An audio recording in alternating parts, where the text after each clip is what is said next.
Hi friends, ఇది విజయవాడలోని ఒక కొండ పార్కులో శ్రీ దుర్గామల్లేశ్వర స్వామి అమ్మవారు ఇక్కడ కొలువై ఉన్నారు. ఇది సుమారు కొన్ని ఏళ్ల కిందట అమ్మవారు ఇక్కడే కొలువై ఉండేది.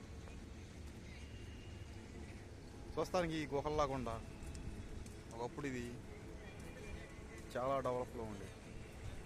రీసెంట్గా అమ్మవారు కొండపైకి వెళ్ళింది. ఈ శిలలు మాత్రం ఎట్టాగే ఉండే. ఇది ఎక్కడో కాదు, రోడ్డు అంటే ఉండే ఒక మొన్న రీసెంట్గా జరిగింది కదా పడవ యాక్సిడెంట్, దాని పక్కనే ఉండేది అనమాట. కింద చెరువు చూశారు కదా, ప్రకృతి ఎంతో అందమైనది. చేపలు కొన్ని ఇక్కడికి వెళ్ళాడుతూ తిరుగుతూ ఉంటాయి, బూసలు మాత్రం ఎగురుతూ ఉంటాయి.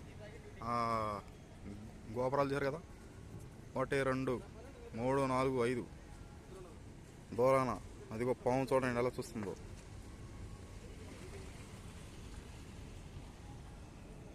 చెట్లు అందాలు విజయవాడ.